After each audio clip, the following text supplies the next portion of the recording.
Okay, so after natin dito, gagawa tayo ng ating follow-up messages. Okay, so paano natin gagawin yon? I-click mo tong menu. Dito nakita mo tong menu na to. I-click mo yan. And punta ka dito sa My Automation.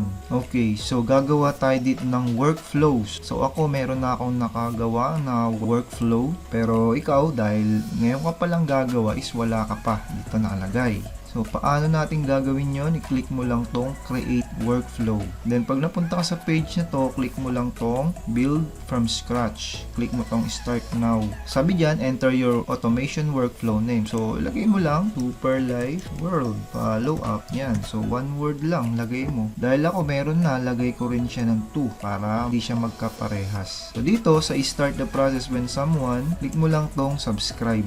Okay, so dito, para hindi tayo malito, sundan mo lang ito ng step by step. Okay, so wag mong i-skip para hindi tayo magkamali. So, ang unang-unang gagawin natin dito is, scroll mo dito sa baba. Hanapin mo tong send message. I-drag mo yan. Okay, so i-hold mo yung mouse and i-drag mo siya dito. Hold mo yung mouse and i-drag mo siya. So, I'm sure marunong ka na mag-drag and drop. I-drop mo lang siya, bitawan mo yung mouse and i-connect mo tong check na to. Pindutin mo yan, then i-drag mo ulit. May makikita ang ganyan, parang tali. Okay, i-connect mo lang siya dito. Pag nag-blue na siyang ganyan, bitawan mo na siya. Ibig sabihin niya, connected na siya. So, after naman ang gagawin natin dyan, click mo to. Ito mismo, itong send a message to send. Click mo yan. And then, gagawa tayo dito ng message. So, dito, click mo tong create new. So, tandaan mo ha, huwag kang magkakamali and step by step lang. Pwede mo tong i-post, itong video, and then gawa. Post, gawa. Okay? Click mo yung create new message. So, hintayin mo lang siyang mag-load. Okay. So, dito sa untitled automation message, okay, anong ilalagay natin dyan? Ganito. Dyan sa baba ng video na to, meron kang makikita dyan na link. Nakalagay dyan sa link ay click here to get access to your email follow-up sequence. So, i-click mo yan. So, pagka-click mo nun, okay, mapupunta ka sa Google Drive ko. So, nandito lahat yung ating email follow-up sequence. Meron tayo dito hanggang 23 follow-up. So, ibig sabihin, 23 days natin silang ipa-follow up hanggang sa sila ay mag-join sa atin.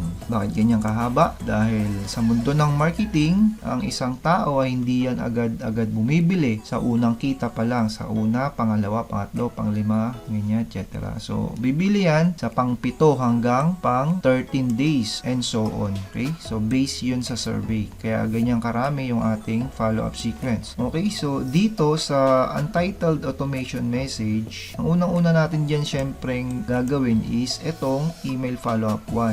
So, naka-sequence na siya para hindi ka malito. Ang una mong i-open dyan ay itong number 1, email follow-up 1. Double click mo, then mag-open siya ng another tab. So, ganito yung makikita mo. Itong title, itong email follow-up 1, i-copy mo yan. Right click and copy. Then, balik ka dun sa get response. Dito, sa title niya, burahin mo yan. Then, i-paste mo yan dyan. Email follow-up 1. Okay? Para meron tayong guide. Madi-distinguish natin kung anong email follow-up sila. And then, after nyan, dito sa subject line, balik ka ulit doon. Itong subject, okay, i-copy mo yan. I'm sure marunong kang mag-copy. Parang elementary lang yan. Diyan mo yan ipe-paste. So, ganyan lang siya. Wala kang ibang babaguhin. Then, scroll mo sa baba. Dito naman tayo sa design and content. Click mo tong design message. Okay, so pag nandito ka na sa ganitong page, click mo tong blank template. So, pag medyo mabagal yung internet, so okay lang yan. And then, i-click mo tong blank template. Click mo yan, use template. So, mag-o-open siya ng page na ganito. Okay? Sundan mo lang tong video and huwag kang kakabahan. Unang gagawin natin dito, itong logo, makikita natin dito, section, i-click mo to. Okay? I-click mo to, itong part na to. Dito sa may show, view online link, toggle off mo siya para hindi siya makikita. Then next naman, itong show logo, i-toggle off mo rin siya para hindi rin siya makikita. So, bali, ito lang yung makikita natin. So, para ma-setup natin dito, itong drop blocks here, click mo yan. And then, punta ka dito sa right side. Itong text, i-drag mo yan dito. Hold mo, i-drag mo siya dito. Drag and drop. Yan. So, pwede na nating i-paste dito yung message. Paano gagawin natin? Balik ka doon sa my Google Drive. So, dito, ikakopy mo lang lahat yan. Simula dyan sa hello, ikakopy mo hanggang sa baba, idadrag mo siya. Okay? So, kailangan mong gawin to ha. Huwag mo siyang i-control A, idadrag mo siya lahat. Copy, then balik ka sa get response, paste mo siya dyan. And then, kita mo, lumagpas siya dyan, i-back mo lang. So, set up natin yung font nito. Paano natin isa-set up yung font? Control A mo. Dito, nakalagay dyan Verdana. Okay lang yan. Pero pag hindi siya nakalagay na Verdana, iselect mo yung Verdana. And then sa font, size 16. Then dito naman, sa line spacing, dito sa right side, click mo tong pangalawa para magbabago yung spacing niya. Then, nilagyan natin ng konting design. So, dito, sa may dito, yan, nakita mo, nag-highlight siya, diba? I-click mo yung part na to. Okay, i-click mo yung part na yan. Then dito sa right side, scroll down mo, hanapin mo yung border. Dito sa border, click mo tong plus sign. Gawin mong 2. Then yung color niya, make sure na ito yung iselect mo. Yung medyo light blue. Yan. And then after naman yan, dito na tayo sa pinaka body ng ating email. So i-edit natin to. So huwag kang magkakamali dito. So itong prospect name, papalitan natin yan ng merge field na tinatawag. So ang gagawin natin dyan, i-delete mo yan lahat. Yan, hanggang dyan. I-delete mo siya hanggang dyan. And then wala kang i-click. Dito ka ngayon pupunta. Ito kung nakikita mo na to, yung icon na to, yung tao na icon. I-click mo yan. Then dito sa contact data fields, hanapin mo yung first name. I-click mo yan. Pagka-click mo yan, ayun yung lalabas. Okay? So, wala ka nang babaguhin. Lagay dyan, hello, first name. Ibig sabihin, ito yung first name ng prospect mo. Bawa, nakalagay dyan, Romel. Hello, Romel. Or hello, Mel. So, ganyan lang yung gagawin mo. Wala ka nang i-edit. After nyan, dito, ay yung mga nakapula na yan, i-edit natin yung mga yan. So, basahin mo yan, yung mga nakasulat dyan sa email, para malaman mo kung ano yung mga i-edit natin. So, ganito, step by step. Pag nakapulang ganyan, ibig sabihin, kailangan mong i-edit yan. Ibig sabihin yan, lalagay mo yung pinaka-link ng iyong video sales page. Okay? So, alam kong marunong ka na kung paano kumuha ng link ng video sales page. Okay? So, kunin mo yon. Paano mo kunin yon? Punta ka sa GrooveFunnels mo, mag-login ka, then pag nandito ka na, punta ka uli sa page, hanapin mo yung VSP, then kunin mo yung link niya. Okay? Dito sa drop down button, ito yung link niya, click mo yan, mag-open yan sa kabilang tab, copy mo yan, balik ka uli doon, and then dito, i-highlight mo to. Okay? I-highlight mo yan, how to earn online. Kailangan naka-highlight siya. And then dito, nakikita mo to yung parang kadena na yan, i-click mo yan. Yan nakalagay na insert link. Then, dito sa may URL, dyan mo yan ipipaste. Then, click mo yung insert. Then, habang naka-highlight siyang ganyan, wag mo i-click, punta ka dito sa may text color. Change mo yung color niya dito. Click mo yan. Okay? So, dito naman sa baba, by the way, my name is your name. Yung pangalan mo naman. Hindi mo na itatype yung pangalan mo dyan. Pero pwede mo rin namang itype kung gusto mo. Pero ang gagawin mo dyan ay, punta ka uli dito sa may option na to. Sanapin mo dito yung my name. Click mo yan. Automatic na mapapalitan niya ng name mo. Pero nasa iyo naman, kung hindi mo na gagawin yun, itatype mo na lang yung pangalan mo dyan. Okay lang naman. Option mo naman yun. So, ano pa yung mga i-edit natin dito? Basahin mo lang yan para malaman mo kung ano i-edit natin. So, ito pa, meron pang pula. Ibig sabihin, kailangan natin i-edit yan. Ganun din yung process. I-highlight mo siya. Punta ka dito sa may kadena. Yan, ipipaste mo dyan yung video sales page. Bakit? Kasi video siya di ba? So, ipipaste mo dyan yung video sales page, insert, and then yung color niya, ito mas maganda, gusto ko kasi ito. So, ikaw nasa iyo kung anong color yung gusto mo dyan. Okay? So, ikaw nang bahalang mag-design. Basta yung mga i-edit lang natin, yung mga importante lang na i-edit. Okay, so dito meron ulit, ganun ulit gagawin natin. Then, change color. Dito, palagi tayong mag-i-edit dito. Text mo lang yan. Yan. Kung kaya mo naman na i-click yung my name dito, pwede mo naman ilagay dyan directly yung pangalan mo para medyo mabilis konti. Then dito, dahil nakakulay blue na siya, hindi mo siya kailangan palitan. Okay? Kasi itong join community group, ito yung group page natin para mag-welcome ng mga prospects. Okay, so doon natin lahat ilalagay yung mga prospects natin. Mga prospects pa lang, hindi pa siya mga member. So, huwag mo lang siyang babaguhin na yan. And, voila! Tapos na! Natapos na natin yung isang email follow-up sequence natin. After nyan, click mo lang tong next dito sa right side. And then, scroll mo sa baba. And then, dito, meron kang mababasa na send test message. Pwede mo siyang i-test. Okay? Click mo lang yan, send test message. Yan. So, magsisend siya ng message doon sa email na nilagay mo, ni-register mo. Okay? So, try natin. I-click ko tong send message. Sabi diyan, test message send. So, punta ka dun sa Zoho Mail kasi dun niya ipapadala yung message o yung email. Kasi yun yung ni-register natin na business email dito sa GetResponse. So, punta ka dun sa Zoho Mail. Dun natin i-check yung email.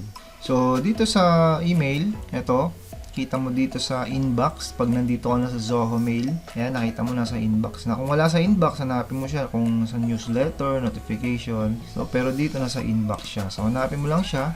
Kita mo yung nagpadala ako, 'di ba? Me. Yan, mail. So, ito yung message niya o yung email. Test email to. So, baka magtaka ka, bakit hindi napalitan tong pangalan? So, normal lang yan kasi test email siya. So, ganyan talaga siya. Pero, sa actual email na talaga siya, mapapalitan yan. Yung code na yan. So, bali dito makikita mo lang kung ano yung itsura ng email. Yan. So, try natin i-click tong link na to kung mag-open siya. Okay, so, nag-open siya. Ibig sabihin, okay yung email natin. Then, gagawin naman natin ngayon, balik ka uli sa GetResponse. Hindi pa natin to nasa save and publish. Okay? Para ma-save and publish natin siya, click mo tong save and finish or publish. Okay, so meron na tayong email follow-up sequence 1. So, ang next naman na gagawin natin ay click mo tong add elements. And then, dito sa baba, click mo yung wait. Etong wait, i-drag mo yan dito. Okay? Wait for 1 days. Ibig sabihin yan. Then, i-connect mo lang uli siya. Yan. Makikita mo na na-connect na siya. Itong email na to, para mapadalan ulit siya ng isang email, kailangan tatakbo muna yung 24 hours. So, hindi siya sunod-sunod magpapadala ng email. Okay? Meron siyang interval. Tawag doon ay time interval para hindi mainis yung mga prospect na bakit palagi tayo nagpapadala ng email. Okay? So, meron siyang interval. So, wala tayong gagalawin dyan. Ito kasi naka-check na yan hanggang Sunday. So, pag merong hindi naka-check dyan, i-check mo lang lahat. Para anytime na kung anong araw mag-subscribe yung prospect natin, mapapadalan pa rin siya. So, after nyan, click mo lang tong ulit yung add elements. Yan. And then, send message. I-drag mo lang ulit yung send message. Yan. So, ganito lang yung gagawin natin. Paulit-ulit lang. So, tatandaan mo lang to. Huwag mong kakalimutan. And palagi mong panoorin yung video para hindi ka malito at magkamali. So, ang gagawin natin dyan, i-connect mo lang uli siya dyan. Yan. Pag na-connect na siya, click mo tong select a message to send. Okay? And then dito, ano mo siya sa taas, scroll, click mo lang ulit tong create new message. So, bali mag-create tayo ng panibagong message, yung email follow-up to natin. Okay, mag-create tayo. So, click mo yan. Okay, and then dito, balik ka uli dun sa Google Drive. Okay, kung saan kinuha mo yung email follow-up sequence 1. So, balik ka dun. I-open mo naman ngayon yung email follow-up number 2. Okay? So, i-open mo yan. Double click or click open. Ayan. Okay. So, sa title, ganun din. Same process. Ika-copy mo siya. Then, punta ka uli sa GetResponse. Paste mo siya dito. Email follow-up 2. Okay? So, basically, gagawa na tayo ng email follow-up 2 natin. Next naman, subject line, balik ka uli doon. Copy mo lang uli ito. Ito na yung promise ko sa iyo. Ika-copy mo lahat yan. Madali lang, di ba? Copy and paste lang yung ginagawa natin. Balik ka uli sa GetResponse. Paste mo dyan yung subject line. Then dito sa design email, Click mo lang ulito. Okay, so dito hindi na tayo gagawa ng blank page kasi nakagawa na tayo nung una. Okay, gagawin natin, click mo tong existing messages. Yan. So bali kasi ako, marami na akong mga message dito na nagawa. Pero yung nagawa natin kanina, dahil isa pa lang yung nagawa mo, yun lang i-click mo. So make sure na yung nagawa mo kanina ay email follow-up 1. Okay? Para ito lang yung gagayahin natin. So click mo lang tong copy content. Okay. So ito yung na-edit natin kanina, di ba? Pero hindi na tayo mag-i-edit ulit dito. Ang gagawin na lang natin dito is papalitan na lang natin yung message na to. Okay? So paano gagawin natin? I-highlight mo lahat yan and delete mo para magganyan ulit siya. Okay? Then balik ka doon sa email template. Yan, ang gagawin naman natin dito uli ay ganun din. Ida-drag mo yan, kakopy mo lahat yan. So, wag mo siyang i-control A. Kailangan mo siyang i-copy, i-drag hanggang sa pinakababa. Okay, so ito yung pinakababa. Para malaman mo kung ano yung pinakababa, ganito lagi siya. Yan. Okay. So, i-copy mo lang lahat yan. Balik ka uli doon. Then, i-paste mo yan uli dito. Right. So, ang edit natin dito, yung font. Control A para maselect lahat. Then, yung font name niya, kailangan Verdana lang. Para simple lang siya. And then, make sure yung font size ay 16. Yan. Para medyo malaki siya konti. And then, dito, ayusin mo lang siya. Back mo lang ganyan para pumantay lang siya dyan. Then sa taas, ganun din. Okay, so sa line spacing, make sure na nasa pangalawa siya lagi.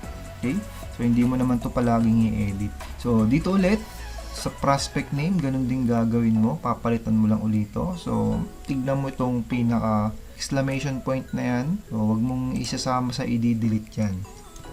Yan, then click mo lang ulit itong icon na to. Hanapin mo yung first name. Yan, so basically, pag prospect first name yung nakalagay, first name yung kukunin mo dito. Okay? So, huwag ka mali dito. Basahin mo lang yan. Tignan mo kung ano yung may edit natin dyan. Remember, yung i-edit natin ay yung mga red. Okay? Mga red colors. And yung mga ganito. Yung mga edit natin. Diba? So, makikita mo, blue color siya. Ibig sabihin, hindi mo yan i-edit. So, huwag mo lang papakialaman. Pag blue, pag mga blue, huwag mo papakialaman. Yung mga red lang and yung mga ganito. Okay? So, yan. Your name ulit. Burahin mo lang yan. Then, type mo lang yung name mo. So, yan na. Tapos na. So, nakagawa na tayo ng email follow-up 2. Click mo lang yung next. Okay? So, same process.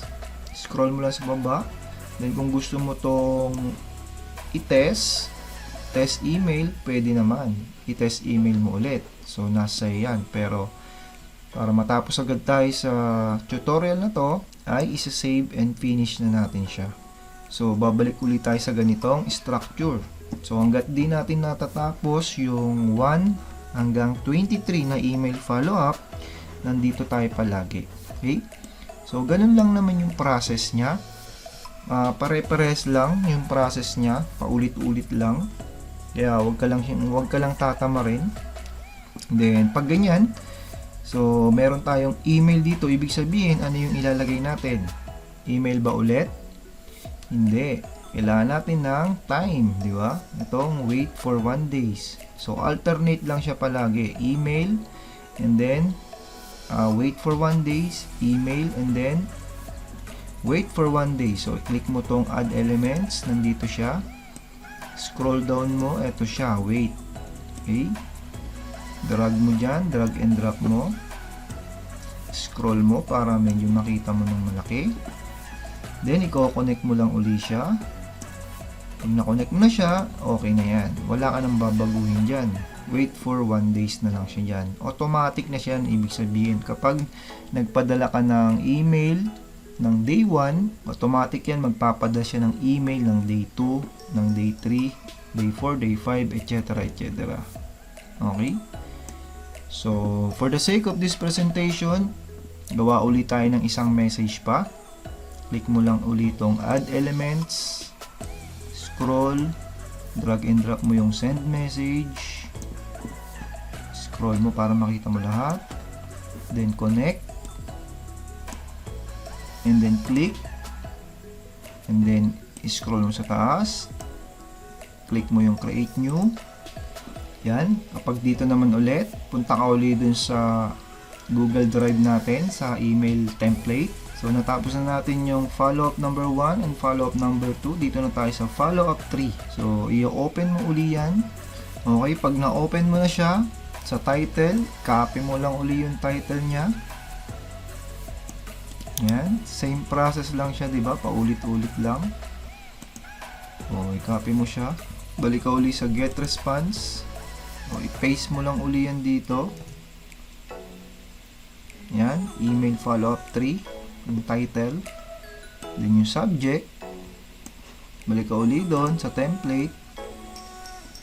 Copy mo tong subject. Paano kita matutulungan kumita? Prospect name. Copy mo lahat yan. Pati yung mga tuldok. Balik ka uli doon sa get response. I-paste mo yan dito. Yan. So, para mapalitan mo tong prospect name, brain mo siya. Okay? Make sure na kasama yung tuldok. Yan. So, i-click mo tong dito. Itong icon na to. Hanapin mo dyan yung first name. Ito. Yan. Okay? So, paano kita matutulungan kumita? First name, tuldok, tuldok, tuldok. Yan. So, ganyan siya lalabas sa email subject. So, next, design message. Okay. Same pa rin. Existing message kasi meron na tayong nagawa ng una. Scroll. Then, hanapin mo lang uli nagawa natin ng una. Pwede yung email follow-up mo o yung email follow-up 2. Pwede kahit saan dyan. Okay. So, ito na lang. Okay, so dito, ganun ulit. I-highlight mo lang ulit ito, lahat, and then delete, para magganyan siya. Then, balik ka lang ulit dun sa template. Copyin mo lahat to. Drag. Make sure i-drag mo siya. Huwag mo siyang i-control A. Yan. So, hanggang dito yan. Right click, copy. Balik ka sa get response, then paste mo yon dito. Then dito, adjust mo lang siya, backspace mo. Then palitan mo lang yung font size. Control A. Yan, para ma-select lahat. 16. Yan. So, check mo lang dito palagi din na naka-dito siya. Okay, so i-edit natin yung mga kulay red. Nakikita natin, daming kulay red, di ba? So, ganun din, edit natin. Itong video na to, highlight mo yan. Punta ka dito sa may insert link. Okay. So, yan, meron akong link na nakalagay dyan. Pero papalitan mo lang ng link mo yan. Okay. So, pagpalagay natin na walang link, yan, papalitan mo lang ng link mo. Okay, kung meron kang makita na link ko. Kasi pag di mo nang palitan yan, dun siya mapupunta sa link ko ng video presentation ko. Okay, so click mo lang update, then baguhin mo lang yung font color. Yan, para medyo maganda, clickable siya. Okay, so dito ulit, meron ulit kulay pula. Yan, baguhin mo ulit. Okay, so meron din ako ulit na link dyan. Palitan mo lang yan. Yan, palitan mo lang ng link mo. Then click update or click OK. Then change color. Yan. Okay, so basahin mo yan para magkaroon ka ng idea kung ano ba yung mga email follow-up sequence natin. Okay, so dito, eto, naka-red, diba, number. So, lagay mo lang dyan yung number mo. 09 1, 2, 3, 4, 5, 6, 7, 8, 9. Diba? Lagay mo lang yung number mo dyan.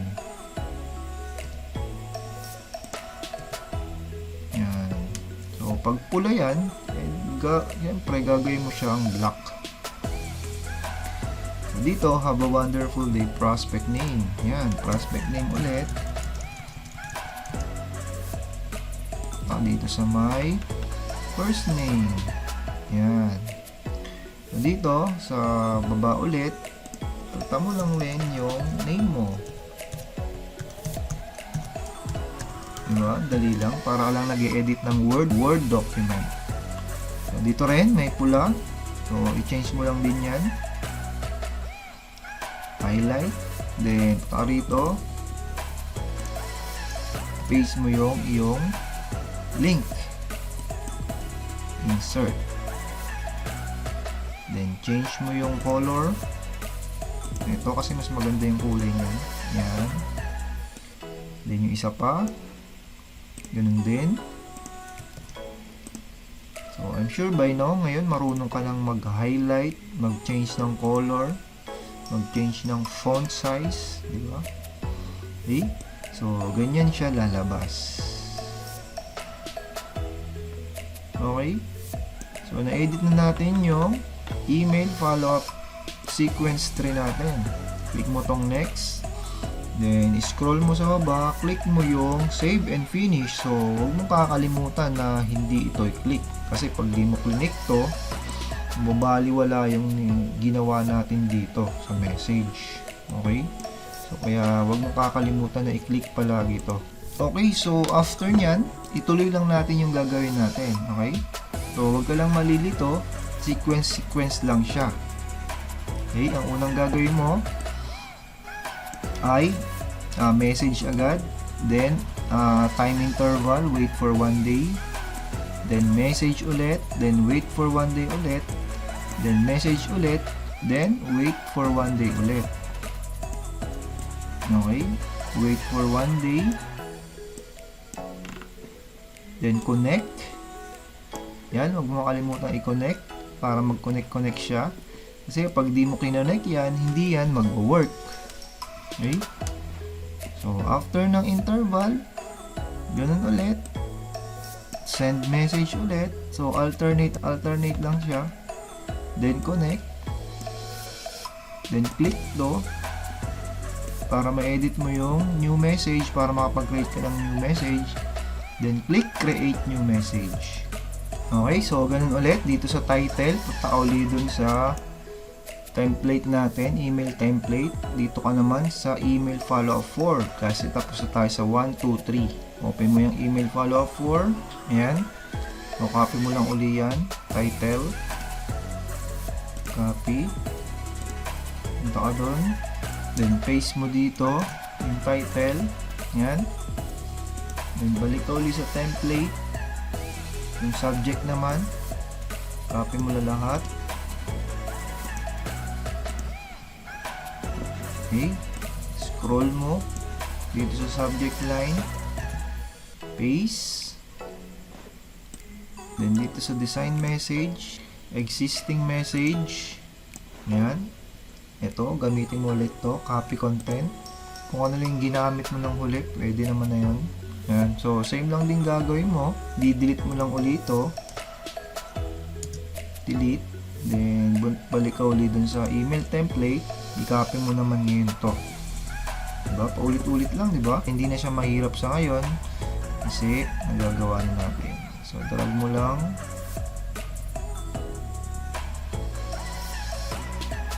Okay, so, ayan.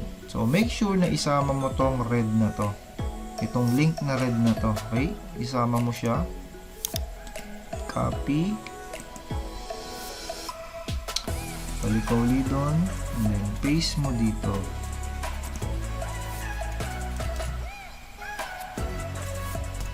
Okay, so ayusin mo lang ulit siya.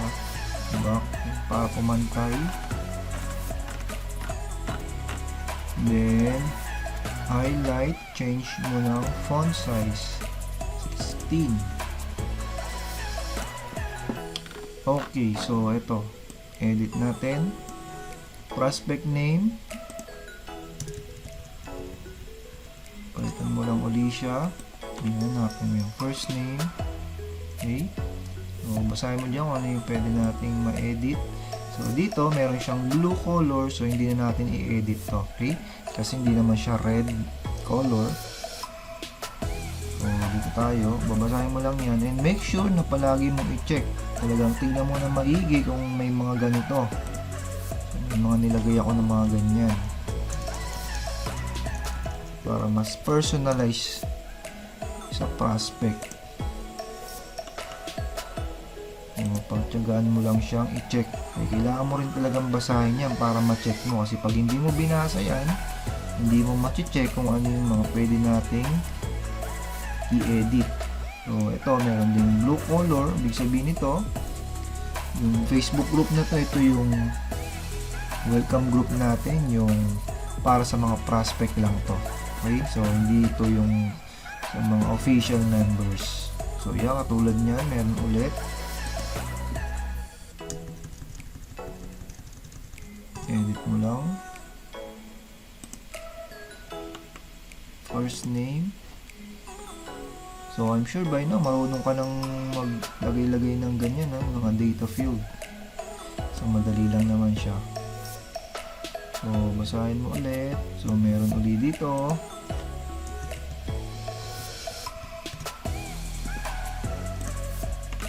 First name. Yan. Basahin mo ulit yan. Okay, so dito na tayo. Edit mo yung name. Yung name mo dyan, lagay mo. Type mo na lang para mas mabilis. Okay, so dito, dahil red siya, kailangan mo siyang palitan. Diba? Lagay mo, i-delete mo yan. Then, ipipaste mo yung link mo dyan. Yung link mo. Hindi yung sa akin yung link mo. Ang gagawin mo dyan, click mo tong kadena na to, tapos i-paste mo rin yung link niya dyan para mag-hyperlink siya. Okay? Wala kasi siyang hyperlink. Click mo yung insert, then change mo yung font color. Yan, para mag-hyperlink siya. Okay? So, nakita mo yung kamay na yan, diba? Nag-hyperlink yan, ibig sabihin yan. Okay? So, ganun lang. And click next. Then make sure to save and finish. Okay, so for the sake of time at para hindi na rin humaba itong video tutorial na to, so ipagpatuloy mo na lang kung ano yung mga nagawa mo na. Okay?